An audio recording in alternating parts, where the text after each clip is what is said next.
আসসালামু আলাইকুম। আপনি সাকিব আল হাসানকে চেনেন, আপনি ফুটবলের তারকা আর্লিং হাল্যান্ডকেও চেনেন। আপনি শুধু চেনেন এতটুকুতে সীমাবদ্ধ না, আপনি তাদের খেলা পর্যন্ত নিজ চোখে দেখেছেন। তারা দুজন দুই দিকের স্পোর্টসম্যান এবং তারা দুজন মহাদেশেরও। তবে তাদের গল্পটা একই জায়গায় একই রকমের। তা এখন আপনাদেরকে বলছি, একটু শুনুন।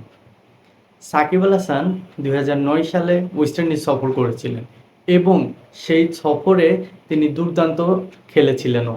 এবং সেই সফরে আসা ওয়েস্ট ইন্ডিজের এক ভক্ত, তিনি তার নিজের নবজাতকের নাম রেখেছিলেন সাকিব আল হাসান। একজন স্পোর্টসম্যানশিপের চাও পাওয়া আর কতটুকু থাকতে পারে। আচ্ছা, এবার যদি আমি আর্লিং হাল্যান্ডের কথা বলি, ২০২৬ বিশ্বকাপ খেলতে এসেছেন আর্লিং হাল্যান্ড।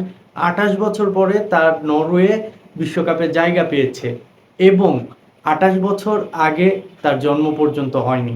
তার মানে আপনি বুঝতেই পারছেন কোথা থেকে তিনি এই বিশ্বকাপে এসেছেন এবং তিনি এই বিশ্বকাপে বাদ পড়েছেন তারই জন্ম হওয়া দেশ ইংল্যান্ডের কাছে।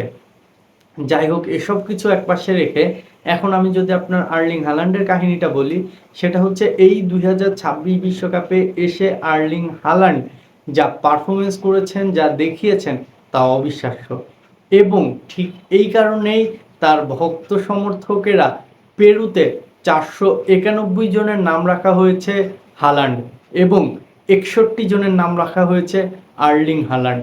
আপনি বুঝতেই পাচ্ছেন একটা ভক্ত বা একটা সমর্থকের হৃদয়ের কোন জায়গাতে গেঁথে গেলে তবেই তার নবজাতক সন্তানের নাম রাখা হয় আপনারই নামে। একটা স্পোর্টসম্যানের রেকর্ড অন্য স্পোর্টসম্যান ভেঙে দিতে পারে। ট্রফিতে তো ধুলাবালি সব কিছু জমতে পারে, তবে এই যে নবজাতকের নামে নামকরণ করা, এইটা ইতিহাস হয়ে থাকবে। এইটা ইতিহাস পর্যন্ত আপনার প্রজন্মকে মনে রাখতে বাধ্য করবে।